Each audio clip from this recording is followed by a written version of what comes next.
Hi hello viewers, welcome to my channel Sama foods. ಇವತ್ತಿನ ವಿಡಿಯೋದಲ್ಲಿ ಒಂದು ಸೂಪರ್ ಆಗಿರೋ ಅವರೆಕಾಳು ಕುರ್ಮನ ಹೇಗೆ ಮಾಡೋದು ಅನ್ನೋದನ್ನು ಶೇರ್ ಮಾಡ್ತಾ ಇದ್ದೀನಿ. ಬಿಸಿ ಬಿಸಿ ರೊಟ್ಟಿ, ಚಪಾತಿ, ದೋಸೆ, ರೈಸ್ಗೆ, ರಾಗಿ ಮುದ್ದೆಗೆ ಸೂಪರ್ ಆಗಿರುತ್ತೆ. ಮಿಸ್ ಮಾಡದೆ ಒಂದ್ಸಲ ಇದೇ ಥರ ಟ್ರೈ ಮಾಡಿ ನೋಡಿ. ಇದನ್ನು ಮಾಡೋದಕ್ಕೆ ಮೊದಲಿಗೆ ಒಂದು ಕುಕ್ಕರ್ನ ಇಟ್ಕೊಂಡಿದ್ದೀನಿ. ನಂತರ ಒಂದು ದೊಡ್ಡ ಕಪ್ ಆಗುವಷ್ಟು ಅವರೆಕಾಳನ್ನು ಸೇರಿಸ್ತಾ ಇದ್ದೀನಿ. ಇದನ್ನು ಆಲ್ರೆಡಿ ಒಂದ್ಸಲ ವಾಶ್ ಮಾಡಿ ತಗೊಂಡಿದ್ದೀನಿ.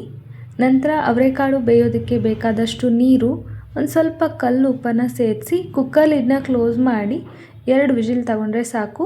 ನಂತರ ಒಂದು ಸಿಂಪಲ್ ಆಗಿರೋ ಮಸಾಲೆ ಮಾಡ್ಕೊಳ್ಳೋದಕ್ಕೆ ಅರ್ಧ ಕಪ್ ಹಸಿ ತೆಂಗಿನಕಾಯಿ, 2 ಚಮಚ ಹುರಿಗಡಲೆ ಅಥವಾ ಪುಟಾಣಿ, 1 ಇಂಚ್ಗಿಂತನೂ ಕಡಿಮೆ ಚಕ್ಕೆ ತಗೊಂಡಿದ್ದೀನಿ, ಒಂದೇ ಒಂದು ಏಲಕ್ಕಿ, 2 ಲವಂಗ. ಜಾಸ್ತಿ ಮಸಾಲೆ ಬೇಡ ಅಂದರೆ ಸ್ವಲ್ಪನೇ ಹಾಕ್ಕೊಳ್ಳಿ. ಅರ್ಧ ಚಮಚ ಜೀರಿಗೆ, 1 ಹಸಿರು ಮೆಣಸಿನಕಾಯಿ, ಧಾರಾಳವಾಗಿ ಕೊತ್ತಂಬರಿ ಸೊಪ್ಪು. ಈಗ ಇದೆಲ್ಲನೂ ರುಬ್ಬೋದಕ್ಕೆ ಬೇಕಾದಷ್ಟು ನೀರನ್ನು ಸೇರಿಸಿ ಎಷ್ಟಾಗುತ್ತೋ ಅಷ್ಟು ನೈಸಾಗಿ ಗ್ರೈಂಡ್ ಮಾಡ್ಕೊಂಡು ತಗೊಳ್ಬೇಕು. ಇವಾಗ ನೋಡಿ ಗ್ರೈಂಡ್ ಮಾಡಿದ್ದಾಗಿದೆ. ಈ ಮಸಾಲೆನ ಸೈಡ್ಗೆ ಎತ್ತಿಟ್ಕೊಂಡ್ಬಿಡೋಣ. ಇಷ್ಟರೊಳಗಾಗಿ ಕಾಳನ್ನು ಬೇಯೋದಕ್ಕೆ ಇಟ್ಕೊಂಡಿದ್ವಿ ಅಲ್ವಾ, ಕಾಳು ಕೂಡ ಚೆನ್ನಾಗಿ ಬೆಂದಿರುತ್ತೆ. ತುಂಬ ಬೇಯಿಸೋದು ಬೇಡ. 2 ವಿಜಿಲ್ ತಗೊಂಡಿದ್ದೀನಿ, ಯಾಕಂದರೆ ನಾನು ಮತ್ತೆ ಕುಕ್ಕರಲ್ಲೇ ಕುರ್ಮನ ಮಾಡ್ಕೊಳ್ತೀನಿ. ಈಗ ಕಾಳುಗಳನ್ನೆಲ್ಲ ಬೇರೆ ಪಾತ್ರೆಗೆ ತೆಗೆದು ಕುಕ್ಕರ್ಗೆ 2 ಚಮಚ ಅಡುಗೆ ಎಣ್ಣೆ ಬಿಸಿ ಆದ ನಂತರ ಅರ್ಧ ಚಮಚ ಸಾಸಿವೆ, ಅರ್ಧ ಚಮಚ ಜೀರಿಗೆ ಸಾಸಿವೆ ಚಿಟಪಟ ಅಂತ ಸಿಡಿಯೋವಾಗ 1 ಮೀಡಿಯಮ್ ಸೈಜ್ ಈರುಳ್ಳಿನ ತೆಳುವಾಗಿ ಉದ್ದಕ್ಕೆ ಕಟ್ ಮಾಡಿ ಸೇರಿಸಿದ್ದೀನಿ. 1 ಕಡ್ಡಿ ಕರಿಬೇವು, 1 ಚಮಚ ಫ್ರೆಶ್ ಆಗಿ ಜಜ್ಜಿಟ್ಕೊಂಡಿರೋ ಶುಂಠಿ ಮತ್ತು ಬೆಳ್ಳುಳ್ಳಿ ಪೇಸ್ಟನ್ನು ಸೇರಿಸ್ತಾ ಇದ್ದೀನಿ. ಈ ಥರ ಗ್ರೇವಿಗಳನ್ನೆಲ್ಲ ಮಾಡುವಾಗ ಆದಷ್ಟು ಶುಂಠಿ ಬೆಳ್ಳುಳ್ಳಿ ಪೇಸ್ಟನ್ನು ಫ್ರೆಶ್ ಆಗಿಯೇ ಮಾಡ್ಕೊಳ್ಳಿ. ರುಚಿ ತುಂಬ ಚೆನ್ನಾಗಿರುತ್ತೆ. ಹೊರಗಡೆಯಿಂದ ತರೋದು ತಪ್ಪುತ್ತೆ. ಈಗ ನೋಡಿ ಈರುಳ್ಳಿ ಎಲ್ಲ ಹಸಿ ವಾಸನೆ ಹೋಗೋವರೆಗೂ ಚೆನ್ನಾಗಿ ಇದನ್ನು ಫ್ರೈ ಮಾಡ್ಕೊಂಡಿದ್ದೀನಿ. ಈಗ ಇದಕ್ಕೆ ದೊಡ್ಡ ಸೈಜಿಂದು 2 ಹುಳಿ ಟೊಮ್ಯಾಟೋನ ಸಣ್ಣದಾಗಿ ಕಟ್ ಮಾಡಿ ಸೇರಿಸ್ತಾ ಇದ್ದೀನಿ. ಸಣ್ಣದಿತ್ತು ಅಂದರೆ 3 ಹಾಕ್ಕೊಳ್ಳಿ.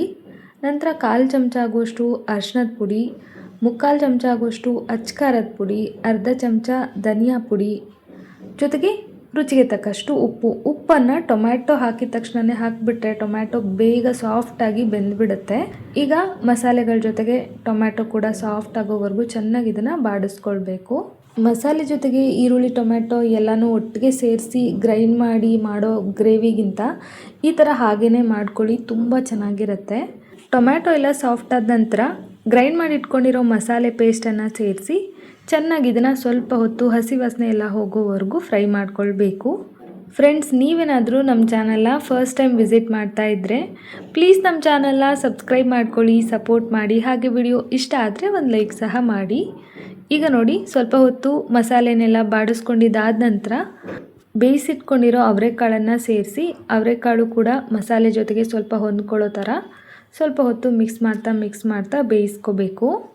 ಈ ಅವರೆಕಾಳು ಜಾಗದಲ್ಲಿ ಕಡಲೆಕಾಳನ್ನು ನೆನೆಸಿ ಮಾಡ್ಕೋಬೋದು, ಬಟಾಣಿನ ನೆನೆಸಿ ಮಾಡ್ಕೋಬೋದು, ಅಥವಾ ಇದೇ ಜಾಗದಲ್ಲಿ ಬೇರೆ ತರಕಾರಿಗಳನ್ನು ಹಾಕಿ ಕೂಡ ಈ ಕುರ್ಮನ ಮಾಡ್ಕೊಳ್ಬೋದು. ಸೂಪರಾಗಿರುತ್ತೆ. ಈಗ ಇದಕ್ಕೆ ಅವರೆಕಾಳನ್ನು ಬೇಯಿಸಿಟ್ಕೊಂಡಿದ್ದಂಥ ನೀರು, ಹಾಗೆ ಮಿಕ್ಸಿ ಜಾರಲ್ಲಿ ಮಸಾಲೆ ಪೇಸ್ಟನ್ನು ರುಬ್ಕೊಂಡಿದ್ವಿ ಅಲ್ವಾ, ಅದಕ್ಕೂ ಕೂಡ ಸ್ವಲ್ಪ ನೀರು ಹಾಕಿ ಆ ನೀರನ್ನು ಗ್ರೇವಿಗೆ ಸೇರಿಸಿ ಚೆನ್ನಾಗಿ ಮಿಕ್ಸ್ ಮಾಡ್ಕೊಳ್ಬೇಕು. ಒಂದು ಸ್ವಲ್ಪ ಟೇಸ್ಟ್ ನೋಡ್ಕೊಳ್ಳಿ, ಉಪ್ಪು ಖಾರ ಏನಾದರೂ ಬೇಕಾದರೆ ಈ ಟೈಮಲ್ಲಿ ಆ್ಯಡ್ ಮಾಡಿ ಚೆನ್ನಾಗಿ ಮಿಕ್ಸ್ ಮಾಡಿ ಕುಕ್ಕರ್ ಲಿಡ್ನ ಕ್ಲೋಸ್ ಮಾಡಿ ಜಸ್ಟ್ ಒಂದೇ ಒಂದು ವಿಜಿಲ್ ತಗೊಳ್ತೀನಿ, ಜಾಸ್ತಿ ಬೇಡ. ನಿಮಗೆ ಟೈಮ್ ಇತ್ತು ಅಂದರೆ ಓಪನ್ ಆಗಿ ಕೂಡ ಕುದಿಸ್ಕೊಳ್ಬೋದು, ಆದರೆ ನಾನು ಬೇಗ ಆಗಲಿ ಅಂತ ಹೇಳಿ ಕೊನೆಯಲ್ಲಿ ಮತ್ತೆ ಕುಕ್ಕರಲ್ಲೇ ಒಂದು ವಿಜಿಲ್ ತಗೊಂಡೆ. ಕಾಳನ್ನು ಬೇಯಿಸ್ಕೊಳ್ದೆ ಡೈರೆಕ್ಟ್ ಮಸಾಲೆ ಜೊತೆಗೇ ಹಸಿ ಕಾಳು ಹಾಕಿ ಒಟ್ಟಿಗೆ 3-4 ವಿಜಿಲ್ ತಗೋಬೋದು. ಒಂದೊಂದು ಸಲ ತಳ ಹಿಡಿಬೋದು, ಅಥವಾ ಕಾಳು ಮಸಾಲೆ ಜೊತೆಗೆ ಬೇಗ ಚೆನ್ನಾಗಿ ಬೇಯೋದಿಲ್ಲ. ಹಾಗಾಗಿ ನಾನು ಸಪ್ರೇಟಾಗಿ ಬೇಯಿಸ್ಕೊಂಡಿದ್ದೆ. ಕೊನೆಯಲ್ಲಿ ಸ್ವಲ್ಪ ಕೊತ್ತಂಬರಿ ಸೊಪ್ಪು ಹಾಕಿ ಚೆನ್ನಾಗಿ ಮಿಕ್ಸ್ ಮಾಡಿದ್ರೆ ತುಂಬಾ ರುಚಿಯಾಗಿರೋ ಘಮ ಅಂತ ಅನ್ನೋ ಅವರೆಕಾಳು ಕುರ್ಮ ರೆಡಿ ಆಗುತ್ತೆ.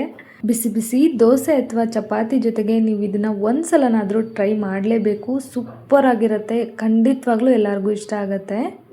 ನಾನು ಇದನ್ನು ಬಿಸಿ ಬಿಸಿ ಜೋಳದ ರೊಟ್ಟಿ ಜೊತೆಗೆ ಮಾಡ್ಕೊಂಡಿದ್ದೆ. ಟೇಸ್ಟ್ ಅಂತೂ ಸೂಪರಾಗಿತ್ತು. ಖಂಡಿತವಾಗ್ಲೂ ನಿಮಗೂ ಇಷ್ಟ ಆಗುತ್ತೆ, ನೀವು ಕೂಡ ಟ್ರೈ ಮಾಡಿ. ಐ ಹೋಪ್ ಇವತ್ತಿನ ಈ ವಿಡಿಯೋ ನಿಮ್ಮೆಲ್ಲರಿಗೂ ತುಂಬಾ ಇಷ್ಟ ಆಯಿತು ಅಂದ್ಕೊಳ್ತೀನಿ. ಮತ್ತೆ ಸಿಗ್ತೀನಿ. Bye friends, thank you.